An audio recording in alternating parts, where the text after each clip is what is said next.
Hi, I'm Laurent Lissia of Night Owl Stories, and tonight I'm going to narrate another short story in my new Tales of the Shtetl collection. This one is called The Miracle That Wasn't, and it explores a serious difference of opinion between the richest man in Belarus and the great Rav of Minsk on the nature of miracles. So lie back, relax, and enjoy as I take you on a journey into the past.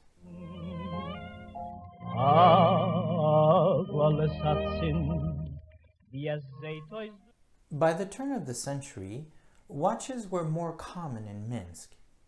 In past, they had been worn on occasion as pendants by rich women, but now they were found in the pockets of many successful men, merchants, financiers, and most of all, engineers who love precision.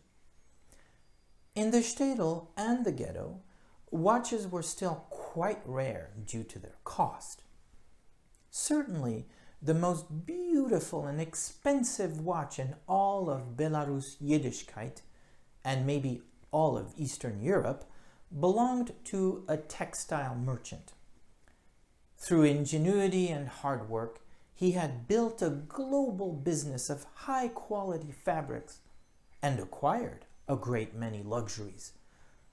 But of all his possessions, his pocket watch was his most treasured. It had been made by Abraham Louis Breguet, the greatest Swiss watchmaker of all time, at the height of his innovative powers. And it had won the precision timekeeping contest in 1876 in Philadelphia. It remained to this day one of the most accurate timepieces in the world, and the merchant had built his life around it. Whether this was an articulate philosophical position or a slew of mishigas, not everyone agreed. The merchant held that scientific progress was here to stay, that it was transforming the world for the better, and that Jews must embrace it and spearhead modernity.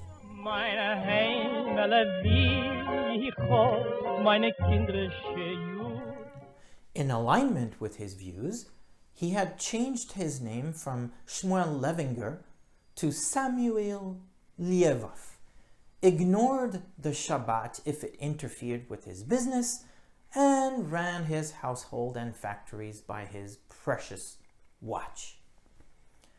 Even more radically, he timed his every activity: sleep, hygiene, meals, walking to work, so that he could do things in exactly repeatable chunks like clockwork, or rather, as his watch dictated. He had gone so far as to measure his stride and number of steps to his office so that it was always the same. His entire life was precise and orderly. He was a happily modern man.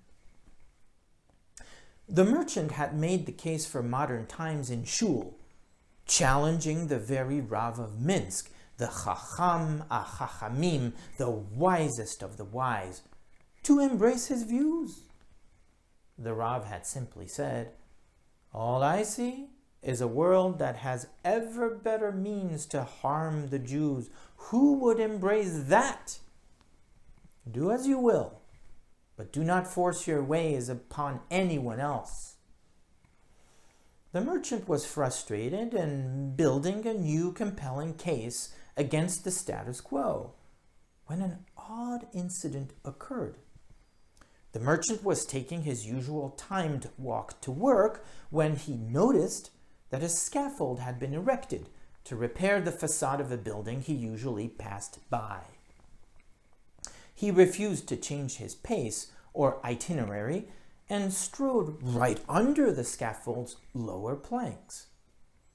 As he cleared the contraption, he heard a large noise and many gasps behind him, and without slowing down, he glanced backwards to see that a chunk of facade had fallen where he had just been walking and broken into myriad pieces. He heard someone say, "Can you believe how lucky Levinger is?" This annoyed him because no one in the community was calling him Lievov. But as he reflected on the incident during the rest of his evenly paced walk, he formed an ironclad argument the Rav himself could not contradict. In shul, at the gathering after Havdalah, he went up to the Rav, his students, and some of the more prominent people in the community with false humility and said, "Did you hear what happened to me today? I feel as if I have God on my side." He went on to explain that a miracle had occurred on his walk, that he might have been killed by a crumbling facade, but because he stuck with his clockwork routine, he had edged past the potential disaster, and surely that meant God favored his views. If modernity was so bad, as the Rav claimed, then the merchant ought to have been struck by the falling stones, since God was looking out for the Jews and might strike whoever was promoting a dangerous way of life.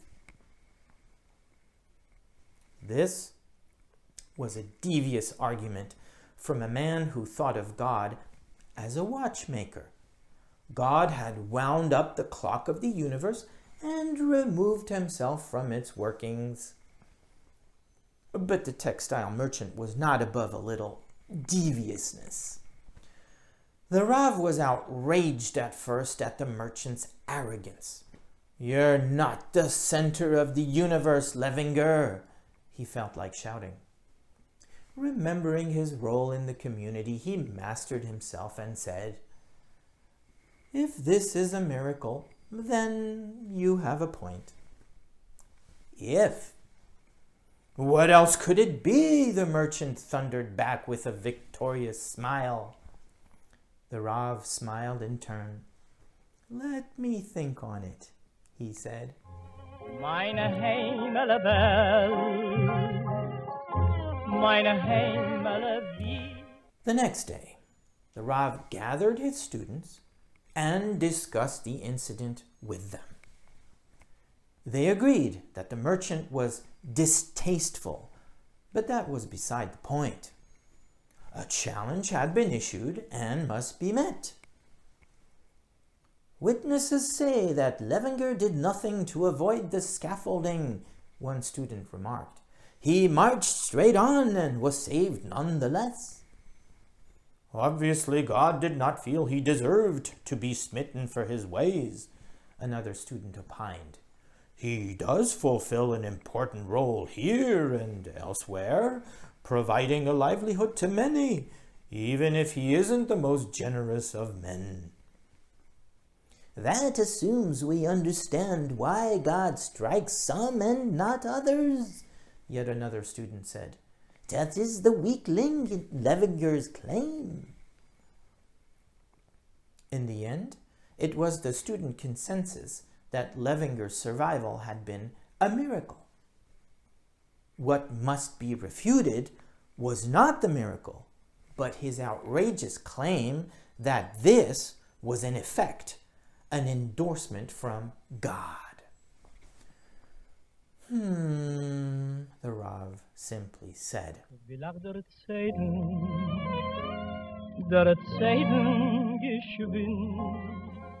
The next day, he went to the merchant's office. "Are you here to concede?" the merchant asked. He was truly an insufferable man, the Rav thought, not for the first time.